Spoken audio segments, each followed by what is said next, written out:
Legenda Codet. Pada pertengahan abad ke-18 Masehi, di tanah Betawi ada seorang pangeran yang kaya raya bernama Pangeran Geger.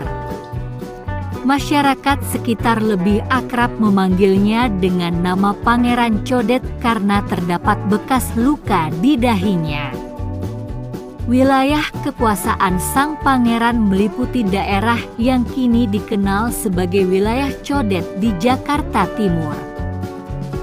Pangeran Codet memiliki istri bernama Polong dan 5 orang anak.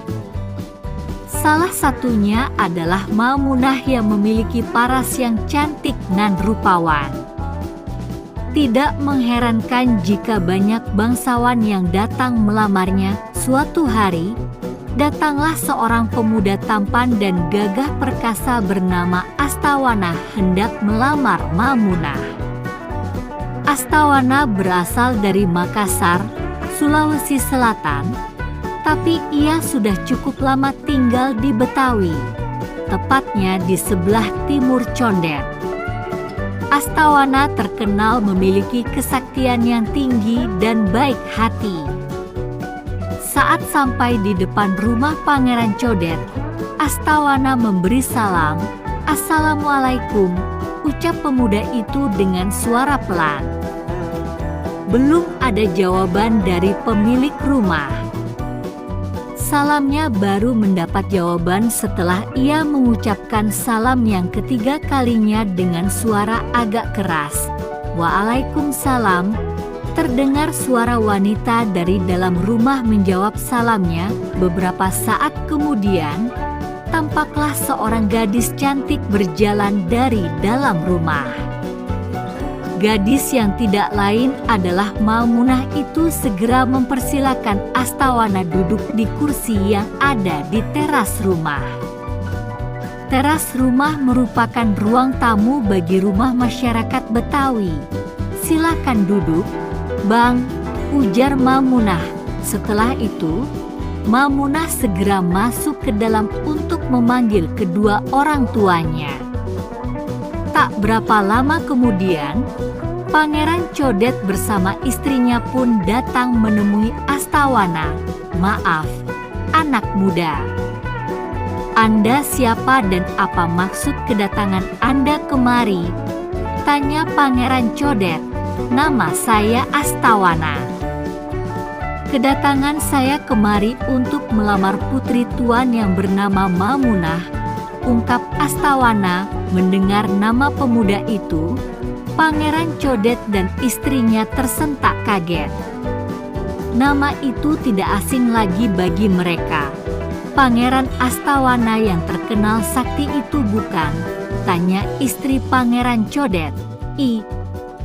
"Iya, Tuan," jawab Astawana sedikit gugup. "Kebetulan saja orang-orang di daerah ini banyak yang mengenal saya."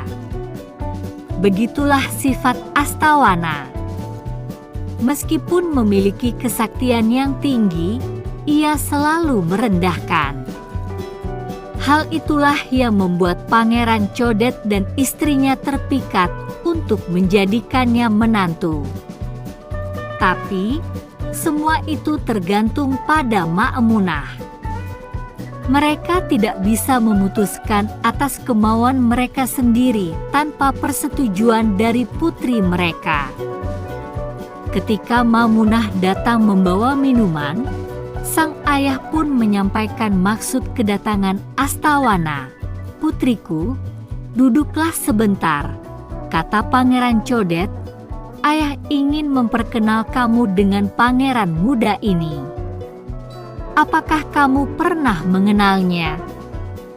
Mamunah tersenyum sambil tertunduk malu dan kemudian menjawab bahwa ia hanya sering mendengar nama itu, tapi belum pernah bertemu secara langsung. "Ayah hanya mengenal namanya." Jawab Mamunah singkat. "Ketahuilah, kedatangan Astawan kemari ingin melamarmu. Bagaimana pendapatmu, putriku?" Mamunah tidak langsung menjawab dan termenung sejenak. Setelah berpikir bahwa Astawana adalah seorang yang sakti mandraguna, maka ia pun menjawab dengan mengajukan sebuah persyaratan kepada pemuda sakti itu. Iya, lamaran Aye terima jika abang 3. Mampu membuatkan 2 rumah di 2 tempat yang berbeda dalam waktu semalam. Pinta Mamunah, 2 rumah itulah sebagai mas kawinnya. Mendengar permintaan itu, Astawana tidak perlu berpikir panjang.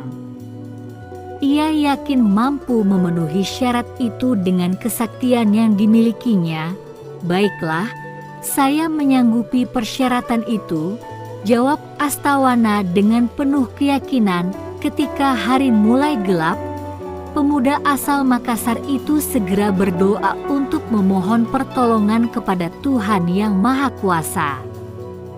Berkat doa dan kesaktiannya, ia pun berhasil mewujudkan permintaan Ma'munah. 2 rumah tersebut kemudian disebut sebagai Batu Ampar dan Balekambang. Kini, nama kedua rumah diabadikan menjadi 2 nama kelurahan di Kecamatan Kramat Jati, Jakarta Timur. Permintaan Ma'munah telah dipenuhi oleh Astawana. Perkawinan mereka pun dilangsung dengan meriah. Tamu undangan dari berbagai penjuru memadati kediaman Pangeran Codet. Kemeriahan pesta itu semakin terlihat ketika gambang kromong mulai dipentaskan. Alunan musik khas Betawi itu pun terdengar merdu menghibur para tamu undangan. Kedua mempelai yang duduk bersanding di kursi pelaminan tampak tersenyum bahagia menikmati kemeriahan pesta. Demikian pula Pangeran Codet dan istrinya turut bersukacita atas pernikahan putrinya.